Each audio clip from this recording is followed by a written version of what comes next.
నమస్తే. తెలంగాణ రాష్ట్ర రాజకీయాలు పచ్చగడ్డేస్తే బగ్గుమన్నట్టు కనిపిస్తున్నాయి. ఈ మాట నేను ఎందుకంటున్నా అంటే ఇప్పటికి వాతావరణం చల్లబడ్డది. సో ఎక్కడికక్కడ వర్షాలు కురుస్తూ ఉన్నాయి. బట్ రాజకీయాలు మాత్రం చాలా హీటు మీద ఉన్నాయి. దమ్ముంటే ముందస్తు అసెంబ్లీ ఎన్నికలకు రా అంటూ హరీష్ రావు సవాల్ విస్తూ ఉన్నాడు రాష్ట్ర అధికార కాంగ్రెస్ పార్టీకి, ముఖ్యమంత్రి రేవంత్ రెడ్డికి. రైట్, చాలా అంశాలను డిస్కస్ చేసే ప్రయత్నం చేద్దాం. ప్రస్తుతం మనతో పాటు Congress party media and communication chairman Sama Rammohan Reddy గారు ఉన్నారు. సో నమస్తే.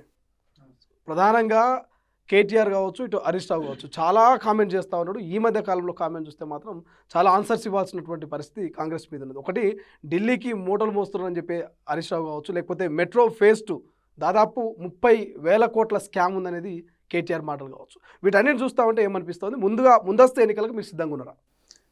అసలు ఆల్రెడీ మనం అన్నాము, మళ్ళీ కూడా చెప్తున్నా, ముందస్తు ఎన్నికలు లేకపోతే ఎన్నికలు పెడదాము, ఎన్నికలు అనేటటువంటి లిట్మస్ టెస్ట్ లాంటి పదాలు ఇది కొత్త వాడుతున్నటువంటిదేం కాదు. అది మీరు కంటోన్మెంట్ ఎన్నికలు తీసుకున్నా, జూబ్లీల్స్ ఎన్నికలు తీసుకున్నా, మున్సిపల్ ఎన్నికలు తీసుకున్నా, అన్ని ఎన్నికలలో కూడా వాళ్ళు మాట్లాడినటువంటివి. సో ఏడ మాట్లాడినా మళ్ళీ చతికిల పడ్డ తర్వాత తూచ్ అని చెప్పి చిన్నపిల్లలు ఇట్లా అంటారు కదా, సేమ్ ఆ బాపతి బీఆర్ఎస్ వాళ్ళు చేస్తున్నటువంటిది.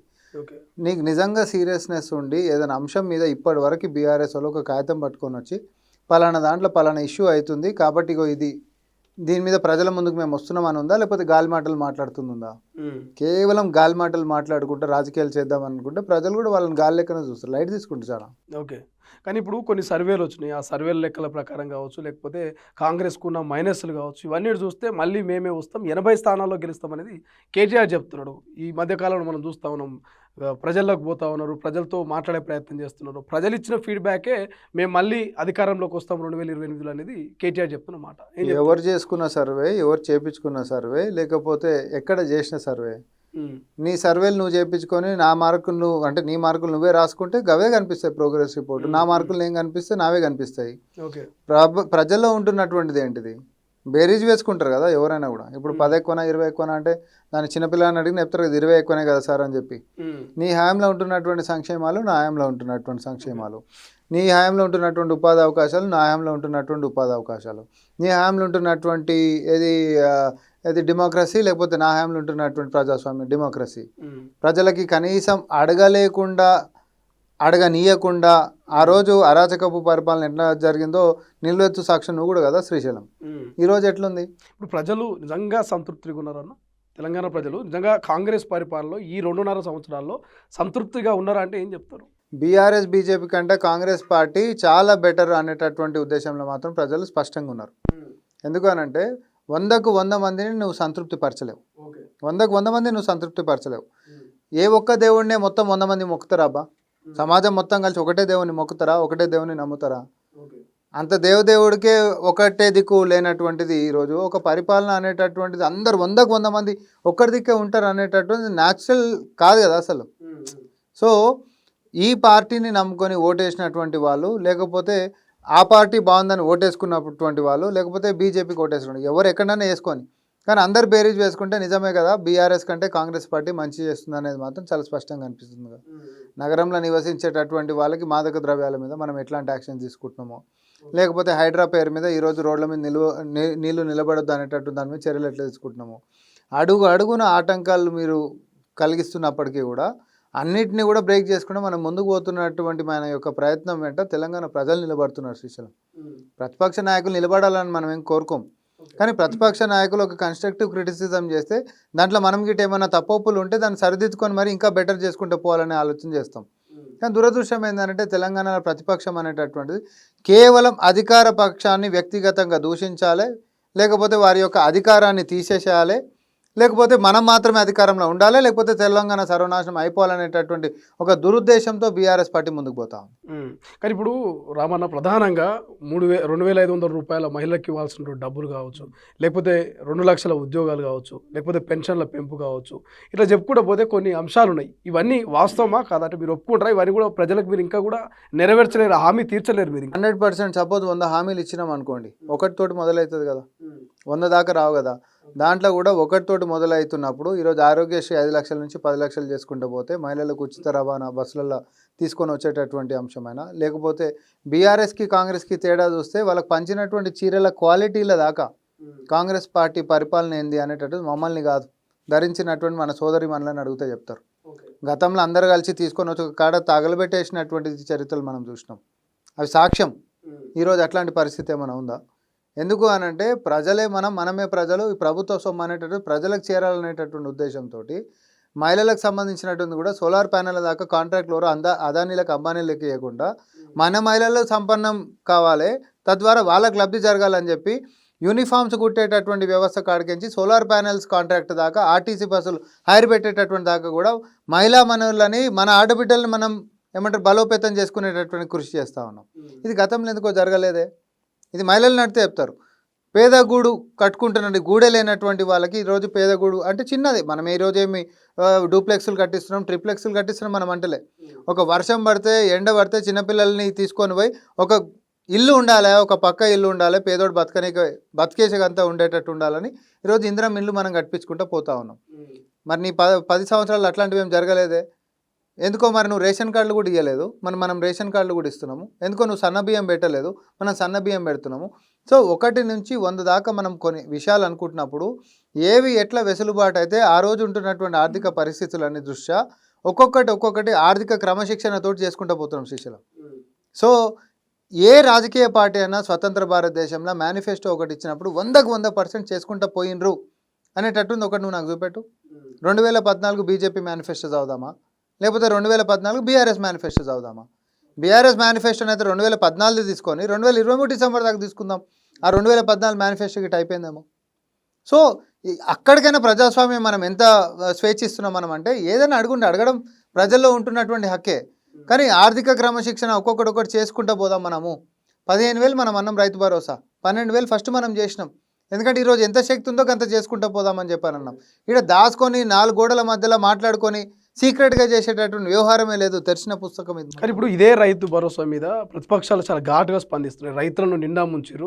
రైతు భరోసాలో దాదాపు 2 విడతలు 3 విడతలు ఎగ్గొట్టిరు. వచ్చేటువంటి భవిష్యత్తులో కూడా సంవత్సరానికి ఒకే విడత ఇచ్చే ఆలోచన చేస్తుంది కాంగ్రెస్ అనేది ఒక ఆందోళన వ్యక్తం చేస్తున్నారు వాళ్ళు. సో ఏం చెప్తారు రైతు భరోసా విషయంలో? పారదర్శకంగా ఉన్నదా తెలంగాణ రాష్ట్ర ప్రభుత్వం?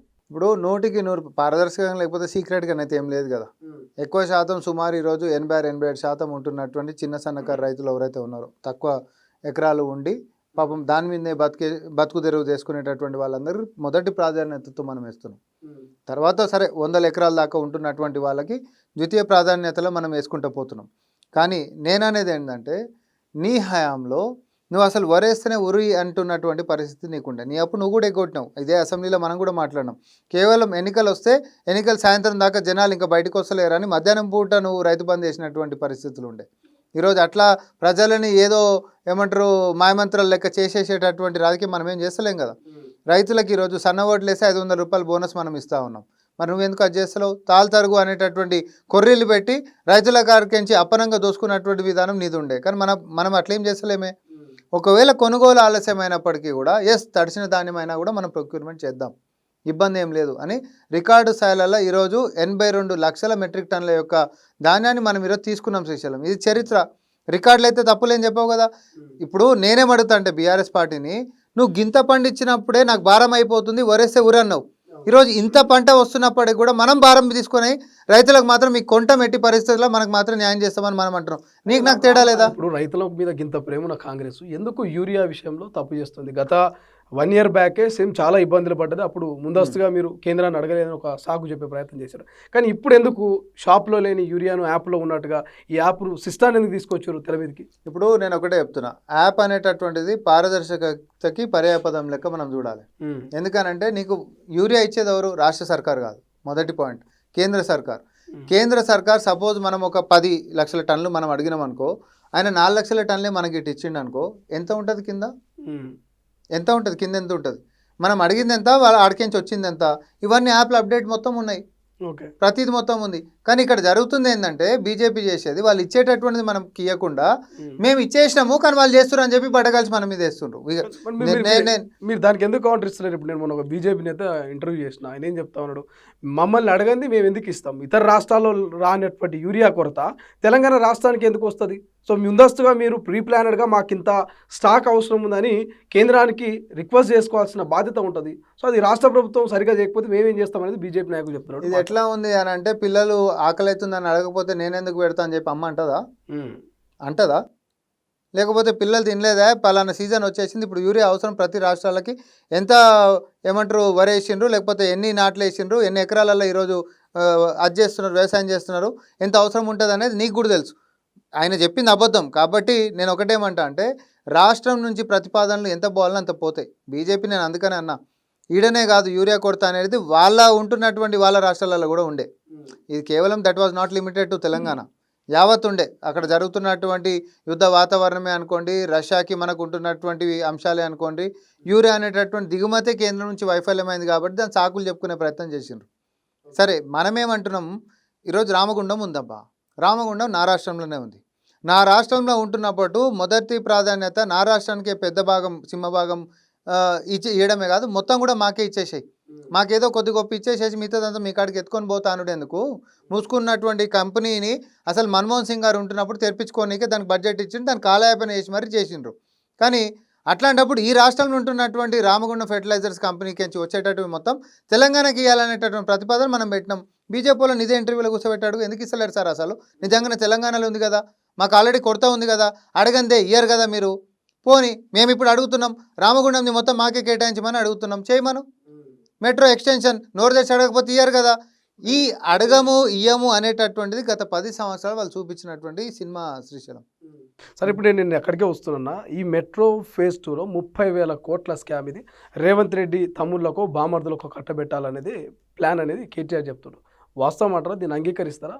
ఇప్పుడు నేను నిన్నంటా, నువ్వు ఇట్లా పనిచేస్తున్నావు. సపోజ్ మీ తొలి వెలుగు యొక్క వాల్యుయేషన్ సపోజ్ ఒక 100 కోట్లు అనుకో. శ్రీశైలం అనేటోడు 100 కోట్ల స్కామ్ చేసిండు అని అంట. ఏమైనా అర్థం పడదాం ఉందా? ఇమీడియట్గా ఏమంటావు, తలతిక్క గిట్ట ఉంది, మెంటలో లెక్క మాట్లాడుతుంటావు అంటావా అనవా?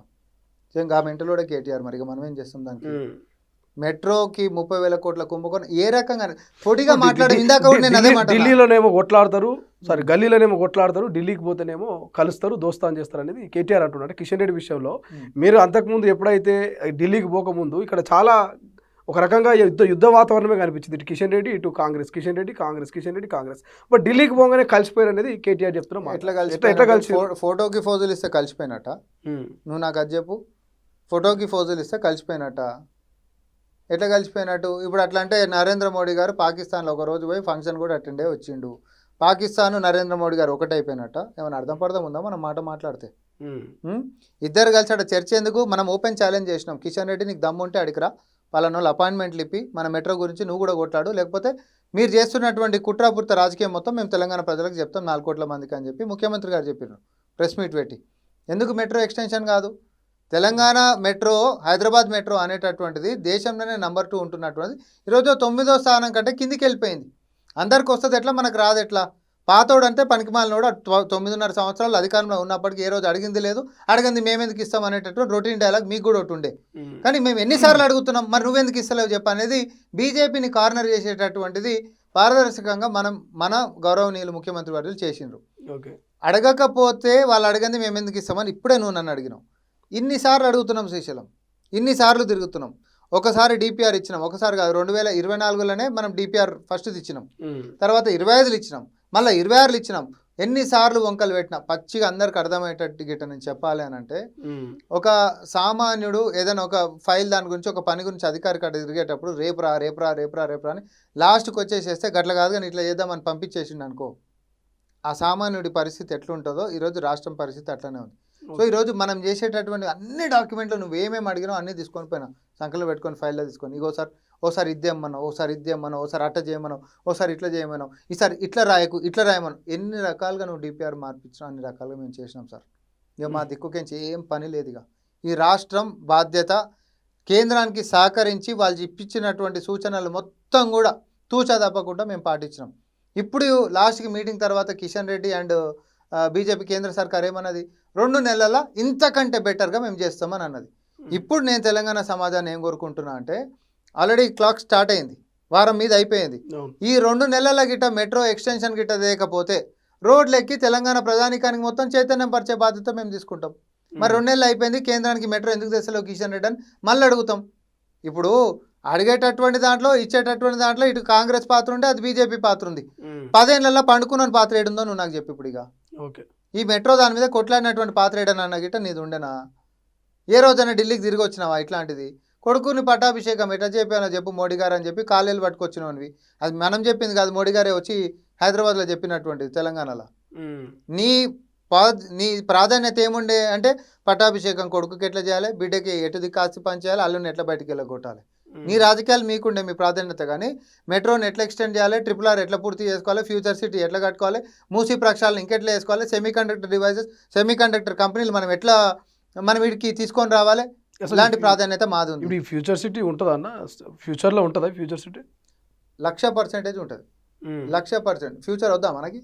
ఓకే, ఫ్యూచర్ ఉండాలి కదా. అంటే మళ్ళీ మీ ప్రభుత్వం వస్తే ఉంటుంది, మీ ప్రభుత్వం రాకపోయినా ఉంటుందా? నువ్వేం టెన్షన్ పడకు, ఫ్యూచర్ ఉంటుంది, ఫ్యూచర్ సిటీ ఉంటుంది. ఫ్యూచర్ సిటీ కట్టడానికి మా ప్రభుత్వమే ఉంటుంది పక్కా 100%. ఎందుకంటే నేను వస్తే కూలగొడతా, లేకపోతే నేను వస్తే మన యొక్క భవిష్యత్తుని నేను కూల్చేస్తా అని చెప్పి మాట్లాడేటటువంటిది ఆయన గౌడ సలహాలు ఇచ్చిండో నాకైతే తెలియదు. కానీ ఏమంటారు కదా, స్వీయ ఆయన తల మీద ఆయననే చేతి భస్మాసురు వస్తామంటాం కదా, సేమ్ అదే కదా కేటీఆర్ ఈరోజు రాజకీయం. ఎవడిస్తుండో రాసి కానీ ఖచ్చితంగా మాదికు పని చేసేటోడే ఆయనకైతే రాసిస్తుండు. ఇక మరి ఆపరేషన్ పైకి దూరం చేస్తే నాకు తెలియదు. రైట్. ఇప్పుడు ఈ గత 1 వీక్ నుంచి చూస్తే నిరుద్యోగులు ప్రతిరోజు రోడ్ల మీదకి వస్తున్నారు. 5,000 ఉద్యోగాలు కాదు, ఈ పోలీసు ఉద్యోగాలు మాకు 20,000 కావాలంటున్నారు. సో ఎందుకు మీరు ఈ నిరుద్యోగుల ఆవేదనను కన్సల్ట్ చేయట్లేదు? ఎందుకంటే గత ప్రభుత్వంలో బీఆర్ఎస్ను గద్దె దించి కాంగ్రెస్ను వాళ్ళు ఎత్తి మీద ఎత్తుకొని మిమ్మల్ని అధికారంలోకి తీసుకొచ్చారు. బట్ సేమ్ యాస్టీస్గా బీఆర్ఎస్ వ్యవహరించినట్టుగానే కాంగ్రెస్ వ్యవహరిస్తుంది అని కొంత అనిపిస్తుంది మాకు. మీరేమంటారు? అంటే ఒకటి, నిరుద్యోగులల్లో మా మీద ఉంటున్నటువంటి నమ్మకం, మా పట్ల వాళ్ళకు ఉంటున్నటువంటి ప్రీతి 100%. ఇప్పుడు గతంలో అంటే కొట్లాడినా ఇంకోటి చేసినా కేసులు ఎట్టు లోపలేసారు, భవిష్యత్తును మొత్తం అంధకారం చేసిండ్రు అనేటటువంటిది ఉండే. కానీ మనం వచ్చిన తర్వాత ఈరోజు సరే ఇచ్చే వరకు కూడా దగ్గర 70,000 పైచలకు కొలువులు మనం ఇచ్చుకోగలిగినాం. అవి కోట్లలో పెండింగ్ ఉంటున్నటువంటి కూడా మొదటి ప్రాధాన్యతతోటి వాటిని క్లియర్ చేసుకోగలిగినాం. అటు గ్రూప్ 1 అయినా లేకపోతే ఇంకోటైనా మనం ఎన్ని అయితే మన చేతులకి ఏం చేసుకుంటూ పోతున్నాం. నువ్వు అన్నది నిజంగానే పోలీస్ కొలువులో 5,000 ఇచ్చిండ్రు, వాస్తవానికి కనీసం ఒక 15,000 ఇవ్వాలని చెప్పి పిల్లలు మొత్తం అడుగుతున్నారు. పాపం వాళ్ళు రోడ్డెక్కి ఏం కూడా కొట్లాడతలేరు. ప్రతి కాడ నిజంగానే ఏంటన్నా మనం కనిపించినా కూడా అన్న 15,000 ఇస్తే బాగుంటుందేమో అన్న, ఎటు 5,000 ఇస్తుండ్రు, అది ఎటు తోక కాదు మూతికి కాదు, అది అటు ఇటు కాకుండా అయిపోతుంది అని అంటాం. ఎందుకంటే మళ్ళీ ఇబ్బందికరంగా ఉంటుంది. ఎక్కువ ఇస్తే ఎక్కువ మందికి ఆశ ఉంటుంది, మాకు కూడా లబ్ధి జరుగుతుంది. సాహిత్యకంగా ఉంటున్నటువంటి అంశమే అది. వాస్తవానికి నేను అధిష్టానం దృష్టి కూడా తీసుకొని పోయినా. నేను ఒక మాట మీ ఛానల్లోనే చెప్తున్నాను. నేను ఒక మాట అడుగుతారామన్నా, రేపు రంగారెడ్డి లేకపోతే నల్గొండనో పట్టభద్రుల ఎమ్మెల్సీ ఉన్నాయి. రేపు సామా రామ్మోహన్ రెడ్డి యువకుడు అని చెప్పేసి కాంగ్రెస్ పార్టీ అవకాశం ఇచ్చి అక్కడ పోటీ చేయిస్తుంది. సో మీరు యువకుల దగ్గరకు పోయినప్పుడు, పట్టభద్రుల దగ్గరకు పోయినప్పుడు ఏం సమాధానం చెప్తారు? 2 లక్షల ఉద్యోగాలు ఎక్కడ, మా జాబ్ క్యాలెండర్ ఎక్కడ అంటే రామ్మోహన్ రెడ్డి ఏం చెప్తారు? ఒక అభ్యర్థిగా కనుక అక్కడ నిలబెడితే ఏం చెప్తారు? ఖచ్చితంగా పనిచేసినటువంటిది మా పనితనం మాత్రమే మనం చెప్పాల్సిందే కదా. సో మనం చెప్తాం. గతంలో ఉంటున్నటువంటి వైఫల్యానికి నేడు జరుగుతున్నటువంటి ప్రగతికి మధ్య ఉంటున్నటువంటి తేడాని నేను ఖచ్చితంగా చెప్పాల్సినటువంటి బాధ్యత ఉంటుంది, నేను చెప్తా. అంతేకాదు ఇప్పుడు 5,000 కొలువులే మనం ఇస్తున్నాం అనుకుందాం, అది ఇంకేమీ కాలే, అధిష్టానం దృష్టి కూడా నేను తీసుకొని పోయినా already. So that is still pending. అది పెంచుతారనే నమ్మకం మరి నాకు కూడా ఉంది. నేనైతే ఈ తొలి వెలుగు వేదికగా గవర్నమెంట్లో మీకు ముఖ్యమంత్రితో చాలా అటాచ్మెంట్ ఉంటుంది, మంత్రులతో చాలా అటాచ్మెంట్ ఉంటుంది. సో మీరు వాయిస్ ఆఫ్ కాంగ్రెస్ పార్టీగా ఉన్నారు. ఇప్పుడు ఏమి హామీ ఇవ్వబోతున్నారు నిరుద్యోగులకు? అంటే ఈ ప్రభుత్వం ఏం చేసినా మీకోసం చేస్తుంది. ఈ ప్రభుత్వం ఏం చేసినా తన పిల్లలకి ఏదైతే బాగుంటే అనే ఆలోచన ఒక తండ్రికి ఉంటుందో, లేకపోతే ఇంట్లో ఉంటున్న ఒక పెద్దన్నకు ఉంటుందో, అట్లాంటి ఆలోచననే ముఖ్యమంత్రి రేవంత్ రెడ్డి గారు చేస్తారు. ఎందుకంటే ఆయన మొదటి రివ్యూలు అప్పుడు కూడా నేను నిలబెత్తు సాక్ష్యాన్ని, నేను కోర్టులలో ఉంటున్నటువంటి కేసులు మొత్తం కూడా ఇమీడియట్గా అయిపోవాలి. వాడు కావాలనే క్వశ్చన్ పేపర్లలో కొర్రీలు పెట్టిండు, ప్రొసీజర్లో కొర్రీలు పెట్టి అది కోర్టులలో నాచేసి పిల్లల నోట్లలో మనుగొట్టిండు. అది ఇమీడియట్గా కోర్టులలో అవన్నీ తేయిపోలే, కొల్లు మొత్తం ఇచ్చేసేయండి అనే కాడికి మొదలు పెట్టుకుంటే అధికారులకి ఎంత వీలైతే ఎన్ని వేకెంట్ అయిపోతుంటే అన్నీ అయితే ఫిల్ చేసుకుంటా పోండి, ఈ సైకిల్ ఆపొద్దు అనేటటువంటి అంశం దాకా. అయితే శ్రీశైలం, నేను ఇంకొక విషయం కూడా మీ ఛానల్ చెప్తున్నా, మనం వ్యవస్థలు అన్నీ కరెక్ట్ చేద్దామనే ఆలోచన నాకున్నా, మన నాయకులకున్నా, కొంతమందికి ఉన్నా, కింది డౌన్ లైన్ అధికారుల నుంచి పోయేదాకా అది కొంచెం బాగా వైబ్రేట్ అవుతూ ఉంటుంది. నేను ఎక్కువ రాజకీయాలకు పోను దాంట్లోకి, కానీ అది ఎందుకో కొంచెం కిందికి దాకా పోవాలంటే దాంట్లో కూడా అనేక రకాల కొన్ని రాజకీయ అంశాలు మనకు కనిపిస్తూ ఉంటాయి. ఎందుకంటే నేను ఈసారి అధికారాన్ని దగ్గరికేం చూస్తున్నా, అధికారులను కూడా నేను దగ్గరికేం చూస్తున్నా. సో ఒక్కొక్కరికి ఒక్కొక్క స్టైల్ ఆఫ్ ఫంక్షనింగ్ ఉంటుంది. కొంతమంది ఇమీడియట్గా చేసేటోళ్ళు ఉంటారు, కొంతమంది చేస్తాపో అని చెప్పి భరోసా ఇచ్చేటోళ్ళు ఉంటారు, కొంతమంది చూద్దాం అనేటోళ్ళు ఉంటారు, కొంతమంది స్పందించిన వాళ్ళు కూడా ఉంటారు. రకరకాల అధికారులు ఉంటారు. అన్ని రకాల వాళ్ళని కూడా ఒక ఒక గాడికి తీసుకొని వచ్చి వ్యవస్థ అనేటటువంటి ముందుకు నడిపించేటటువంటి దాంట్లోనే మన నాయకుడు పోతుండు. ఎందుకంటే ఇప్పుడు గత 10 సంవత్సరాలు కూడా ఎవరైతే అధికారంలో ఉన్నారో కొంచెం వాళ్ళతో కూడా అటాచ్మెంట్ ఉంటున్నటువంటి వాళ్ళు కూడా ఉంటారు కదా. ఇక అందులో కూడా రాజకీయాలు ఉంటాయి. వాళ్ళు చెప్పేటట్టు ఇప్పుడు మన హరీష్ రావుది మనం చూసినాం. వడ్ల లారీలను మొత్తం ఆపిండు. ఏడికి కొనుక్కునేటటువంటి ఐకేపీ సెంటర్ల దాకా పోనీయకుండా మళ్ళీ ఉల్టా ఏమన్నాడు కొంటలేరు అనేటటువంటి రాజకీయం చేసాడు. ఎంత నీచం నికృష్టం అంటే ఇక అంతకుమించి ఏముండదు. ఇవాళ ఒకటి పేపర్లో మనం హెడ్లైన్స్ చూసినాం. సిద్దిపేటలో దగ్గర ఒక 7,000 బ్యాగులు ఏది మిస్ అయినది. యాప్ ద్వారానే తెలిసింది అది యూరియా. ఎక్కడ పోయినాయి, ఏం సంగతి, నీ సొంత నియోజకవర్గాలలో ఎట్లయితాయి, నీ సొంత జిల్లాలలో ఎట్లయితాయి అని అంటే గతంలో వాళ్ళు చేసినటువంటి పాపాలు అక్రమాలు ఏవైతుందో వాళ్ళ అలవాటు ఇంకా పోలే. అవన్నీ ఒక్కొక్కటి మెల్లగా బయటకు వస్తుంటాయి. కాబట్టి ఇంకోటి సమస్యలు అనేటటువంటిది కూడా వాళ్ళ నియోజకవర్గాల వరకే పరిమితం అవుతారు. మీరు ఇది కూడా గమనించుండ్రి. సమస్యలను క్రియేట్ చేసేటోళ్ళే వాళ్ళు అవుతారు. ముఖ్యమంత్రి గారు ఏం చెప్తారు వేదికకి, అరే అది బీజేపీ వాళ్ళైనా బీఆర్ఎస్ వాళ్ళైనా కాంగ్రెస్ వాళ్ళైనా పరిపాలన వ్యవహారం వచ్చినప్పుడు మాత్రం ఖచ్చితంగా అందరి అభివృద్ధిలో మాత్రం భాగస్వామ్యం కండి. ప్రజలకు ఎక్కడ కూడా మాత్రం నేను ఎట్లాంటి తేడా నేను చూపెట్టాను అన్నాడు. ఇందిరా మిల్లు పలానా ఏమంటారు నియోజకవర్గానికి ఇస్తా 3,000 ఇంకో దానికి ఇయ్య అని చెప్పి గిట్ట మనం అన్నామా? పేదోళ్ళ యొక్క అభివృద్ధికి సంక్షేమాలకు అడ్డమైందండి. సేమ్ అట్లనే నిరుద్యోగుల వ్యవహారంలో కూడా ఆయన చిత్తశుద్ధితోటే ఉన్నాడు. రానున్నటువంటి కాలంలో కూడా బ్రహ్మాండంగా రేపొద్దున అన్ని శుభవార్తలు వాళ్ళు వింటారు. ఆ కాన్ఫిడెన్స్ మాకుంది. రైట్ అండ్ దాంతోపాటు సో బాగా ఈ మధ్య కాలంలో మనం చూస్తూ ఉన్నాము అయోధ్య దేవాలయంలో 70 సార్లు చోరీ జరిగింది 40 రోజులు అనేది మనం వార్తల్లో వింటా ఉన్నాం. మనం అక్కడ దాకా పోలేదు. సో ఈ దాని గురించి ఏమైనా మాట్లాడతారు? ఎందుకంటే అయోధ్య రామ మందిరాన్ని చాలా ప్రతిష్టాత్మకంగా బీజేపీ తీసుకున్నది. దేశవ్యాప్తంగా ఇంటింటికి అక్షంతలు కూడా వెళ్ళాయి. సో చాలామంది అయోధ్య రామ మందిరానికి ఫండింగ్ చేసిన వాళ్ళు ఉన్నారు, అక్కడ విరాళాలు ఇచ్చిన వాళ్ళు ఉన్నారు, అక్కడ నగలు నట్టలు ఇవన్నీ సమర్పించుకున్న వాళ్ళు ఉన్నారు. సో ఏం చెప్తారు ఒక కాంగ్రెస్ పార్టీ నేతగా మీరు? అయోధ్య గజనీ అనేటోడు 27 సంవత్సరాలల్లో 17 సార్లు కొల్లగొట్టిండు అని చెప్పి మనం గుడిని కొల్లగొట్టిండు అని చెప్పి మనం విన్నాం. కానీ వీళ్ళు 42 రోజులల్లో 70 సార్లు రాముల వారి గుడిని కొల్లగొట్టిరండి. గజనీని ఓవర్టేక్ చేసిరు దుర్మార్గులు. 40 సంవత్సరాల రాజకీయ చరిత్ర మొత్తం కూడా రాముడు అయోధ్య అనేటటువంటి నినాదంతో ముందుకు పోయారు. నేను చెప్పేది ఏంటంటే ఈ బీజేపీ ఎవరైతే సూడో హిందూస్ ఉంటారో కొంతమంది కేవలం నటిస్తారు, నిజంగా భక్తి ఉండదు, నిజంగా ధర్మం పాటించుడు ఉండదు, నిజంగా సత్యవాకు అంటే నిజాలు మాట్లాడేటట్టు అలవాటు అంతకంటే ఉండదు. ఎంతసేపు ఒక ముసుగు వేసేసుకొని ధర్మం అనేటటువంటి ముసుగు వేసుకొని ప్రజలను పీడించుకొని తినేటటువంటిది తప్ప అంతకు మించి వేరే రాజకీయం ఉండనే ఉండదు. నువ్వు 40 సంవత్సరాలు ఒక నినాదం ఎత్తుకున్నటువంటిది నీ గుండెల దాకా నినాదం పోయినటువంటి ప్రతి ప్రజలు కూడా ఈరోజు రూపాయి ఇచ్చిన వాళ్ళు ఉంటారు, 11 రూపాయలు ఇచ్చిన వాళ్ళు ఉంటారు, లక్షల కోట్ల వజ్ర వైడూర్యాలు ఇచ్చినటువంటి వాళ్ళు కూడా లెక్కలు లేవు. పట్టుమని 3 సంవత్సరాలు కాలే గుడి కట్టి 3 సంవత్సరాలలో కొల్లగొట్టి పడేసేసారు. ఏంది అని అంటే లేవు అంతే. ఇక కుంభమేళ జరిగినప్పుడు గల్లగురిగిలు నిండిపోతున్నాయి కాబట్టి ఈ పైసలు ఎడబెట్టాలని ఎవ్వని దోచినట్టు వాడు నింపుకొని వెళ్ళిపోయాడు. ఏంది అది వ్యవస్థన? మళ్ళీ ఈ గుడికి ట్రస్ట్ ఎవరు రండి డిక్లేర్ చేసింది?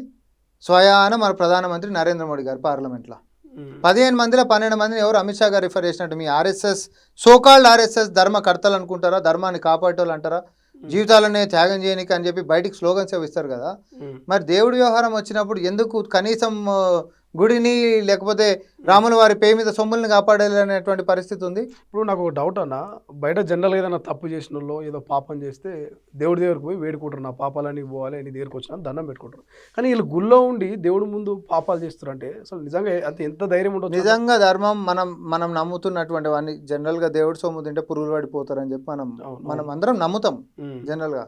శ్రీశైలం ఇప్పుడు నా పేరు రామ్మోహన్ రెడ్డి, నా తాత నా భద్రాచలంలో పెట్టిండు. ఓకే, ఇప్పటి సంది ఉంటున్నటువంటిది కాదు. సో ఒక్కొక్కరి కల్చర్లా మనకి ఎవడో కొత్తగా నేర్పాల్సినటువంటి అవసరం లేదు. మనకు రక్తంలో ఉంటుంది మన ధర్మం బాగుండాలని. నిజంగా చెప్తున్నా, పార్టీలు జెండాలు కదా. న్యూస్ వినగానే పరమంతా ఏటో బాగా ఇబ్బందికరంగా అనిపించింది. ఏంద్రా ఈ దుర్మార్గులు ఇంత దాకా పోయిర్రా అంటే ప్రజల్ని పీడించుకొని తిన్నారు. అధికారం ఉంది, ఈడి దాకా ఎక్కింది, మదం ఈడి దాకా ఎక్కింది, ప్రజల్ని పీడించుకొని తిన్నారు. తర్వాత ప్రతిపక్షాలను పీడించుకొని తిన్నారు. అన్ని గుంజుకుంటారు చేస్తారు, లేకపోతే ఓటు చోరే కాదు సీట్ చోరీ దాకా పోయారు, బరి తెగించేసారు, వ్యవస్థల్ని మొత్తం కూడా చేజిక్కించుకుంటారు అని అంటే మదం మీరు దాకా పోయిందండి. కానీ ఈరోజు రాముల వారి పేరు మీద సొమ్ములు వేసుకునేటటువంటి చెప్పులు కాడికేంచి అంటే పదరక్షకులు ఉంటాయి కదా, ఆడికేంచి అన్ని వెండి బిస్కెట్ల కాడికేంచి అనుకోని మొత్తం కొల్లగొట్టినటువంటి వాళ్ళు భగవంతుని కంటే మేమే పెద్ద అనేటటువంటి అహంకారం ఇదకు పెరిగింది. ఎప్పుడైనా గుర్తుపెట్టుకో, పురాతన ఇప్పుడు ఆడోడ గజనీ అనేటటువంటి కాడికి మొదలు పెట్టుకుంటే చరిత్ర దేవుని జోలికి పోయినోడు బాగుపడ్డట్టు మాత్రం మనమైతే ఇన్లే. సో ఈరోజు ఏ పీక్ పాపం చేయాలో ఇక ఆ లెవెల్ ఆఫ్ పాపం కూడా బీజేపీ చేసింది. మరి ముఖ్యంగా చేయడమే కాదు, చేసినటువంటి దాని మీద మౌనంగా ఉంటున్నారు కూడా పాపంలో భాగస్వామ్యం అవుతుంది. ఆ పాపం గురించి మీరు స్పందించకపోయినా కనీసం అది మీ మనసుని కలిసివేస్తలేదు అని అంటే ఇక మనం ఒక మాట అనేసేసుకోవచ్చు, ఆ పాపంలో వీళ్ళు కూడా భాగస్వాములు ఏం కాదు. ఎందుకంటే ఇప్పుడు గతంలో బాలరాముని వేలు పట్టుకొని మోడీ నడిపించుకుంటూ వెళ్ళినటువంటి కొన్ని ఫొటోస్ వచ్చినాయి. సో ఏఐ ద్వారా బీజేపీలు కొంత క్రియేట్ చేసి సోషల్ మీడియాలో పెట్టారు. సో దాని మీద చాలా కామెంట్స్ వస్తున్నాయి. అప్పుడు బాలరాముని వేలు పట్టి నడిపించిన మోడీ ఇప్పుడు ఎందుకు నడి రోడ్లో నిలువుగా దోపిడీ చేసి నిలబెట్టిన ఒక క్వశ్చన్ సోషల్ మీడియాలో వస్తున్నది. సో దీన్ని యాక్సెప్ట్ చేస్తారా మీరు, ఆ సోషల్ మీడియాలో వస్తున్న కామెంట్స్ని? ఒకటి, ఫస్ట్ ఆఫ్ ఆల్ ఆయన ఎన్నికల కంటే ముంగట కూడా నేను భగవంతుడు ప్రతిరూపం అనే దాకా కూడా వెళ్ళిపోయిండు డైలాగ్. అప్పుడు ఆ ఫ్లైఓవర్ మీద ఏదో ఇంటర్వ్యూ ఇచ్చినప్పుడు అంటే మనిషికి మదం అహంకారం అనేటటువంటిది ఇక నాకు తిరిగేముంది అనేటటువంటి అనుకున్నప్పుడు మాత్రమే అట్లాంటిది వస్తుంది. ఎంత పెద్దోడైనా, ఎంత విజ్ఞానవంతుడైనా, లేకపోతే ఎంత యోగి అయినా, ఎంత తపస్వి అయినా, ఎంత ధార్మికంగా బతికేటటువంటి వాడైనా భగవంతుని కంటే పైన అని చెప్పి అనుకోరు, భగవంతుడితో సమానం అని చెప్పి కోరుకోరు, కళలో కూడా ఊహించుకోరు. మనందరికంటే పైన ఒక భగవంతుడు ఉంటాడని మనం అందరం మన ధర్మంలో మనం నమ్ముతాం. మనమే కాదు, ఏ ధర్మంలోనైనా నమ్ముతారు. అట్లాంటిది దేవుడితోటి నేను సమానం, లేకపోతే దేవుని కంటే నేను ఎక్కువ అని ఎవరు అనుకుంటారు? కేవలం రాక్షసులు అనుకుంటారు. అందుకనే రాక్షసులు దేవుళ్ళతో కొట్లాడారు. కానీ తర్వాత చరిత్ర ఏమైందో మనందరికీ తెలుసు. రాక్షస స్వభావం ఏంటిది? రాక్షసులు అంటే వాడు దేవుని కంటే గొప్పలం, మేమే పవర్ఫుల్ అని అనుకున్న వాళ్ళం. ఈరోజు ఈ బీజేపీ వాళ్ళు అనేటోళ్ళు ఆ రాక్షసులే. నేను అందరిని అన్నా, రాముల వారిని, ఆ నినాదాన్ని, ఆ గుడిని, లేకపోతే ధర్మాన్ని, లేకపోతే మన దేశాన్ని అనేటటువంటిది ఇప్పుడు చూడు, అటు నేషన్ని దోషేసారు, ఇటు రాముల వారి డొనేషన్లని దోషేసారు. అటు దేశభక్తి లేదు, ఇటు దైవభక్తి లేదు. ఏముంది మరి నీకు? పోనీ నువ్వు 2014 ఎన్నికల కంటే ముంగట వచ్చినప్పుడు ఏమేమని చెప్పి వచ్చినావు? డాలర్ కంటే రూపాయిని మజబూత్ చేస్తా అని వచ్చినావు, ధరలు తగ్గిస్తా అని వచ్చినావు, ఏడాదికి 2 కోట్ల ఉద్యోగాలు ఇస్తా అని చెప్పినావు, 100 స్మార్ట్ సిటీలు కడతా అని చెప్పి వచ్చినావు, ప్రభుత్వ రంగ సంస్థల్ని బలోపేతం చేస్తా అని చెప్పి వచ్చినావు. నేను ఇప్పుడు ఇన్ని చదువుతున్నా, ఏ ఒక్కటన్నా ఈ దేశంలో ఇప్పటివరకు జరిగిందా? ఈరోజు మనం మాట్లాడుతున్నటువంటి అంశాలు పేదోడు కొనుక్కోలేనటువంటి నిత్యావసర వస్తువుల గురించి చర్చ జరగాలి, లేకపోతే పేదోడు కొనుక్కోలేనటువంటి గ్యాస్ సిలిండర్ గురించి చర్చ జరగాలి.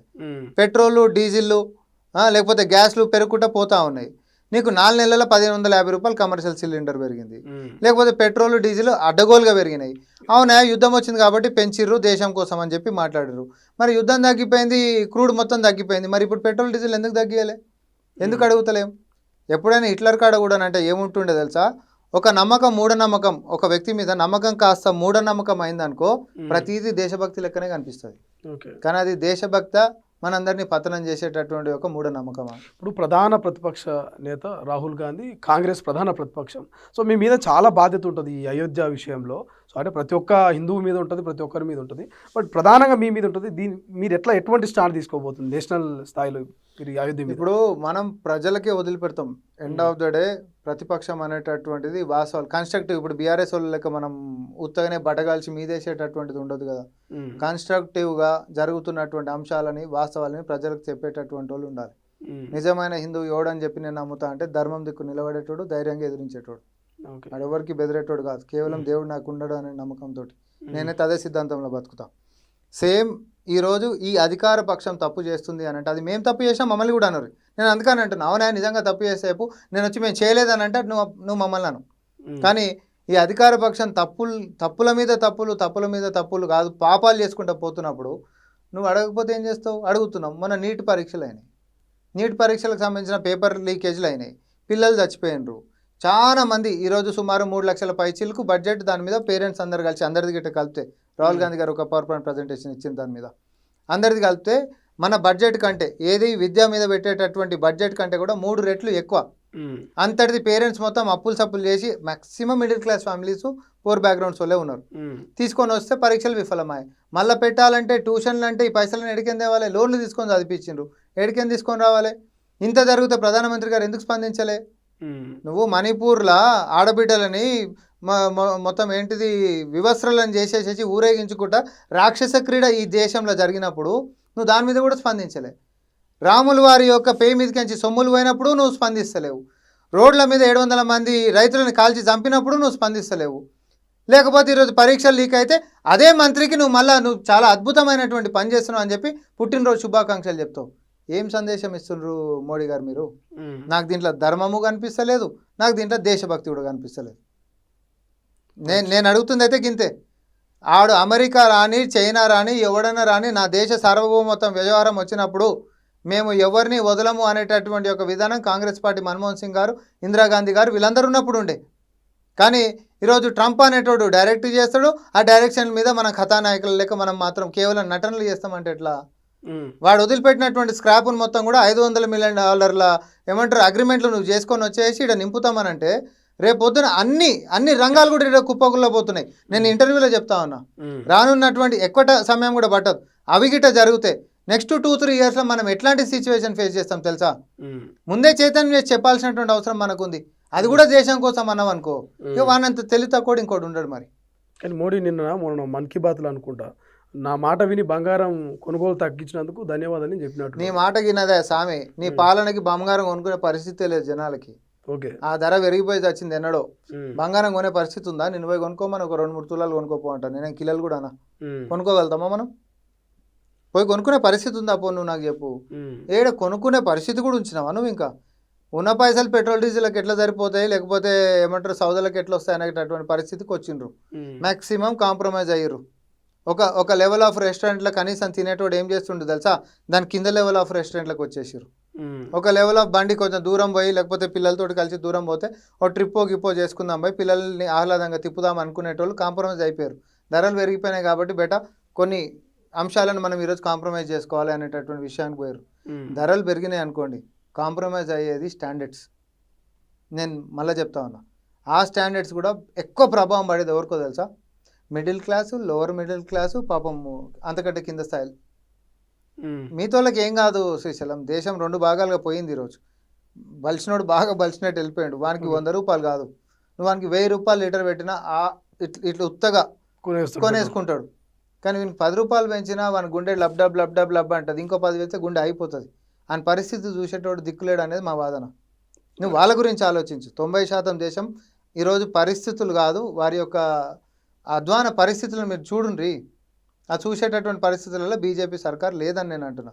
నువ్వు మా కాడ విమర్శలు చేస్తున్నావు కదా, మేము సిద్ధంగా ఉన్నాం. నిన్న ముఖ్యమంత్రి గారు కూడా చెప్పారు వేదిక మీదకించి, బీఆర్ఎస్ 10 సంవత్సరాలు, బీజేపీ 12 సంవత్సరాలు, మన ఈ 2.5 సంవత్సరాలు, ఈ 3 బేరీజ్ వేద్దాం.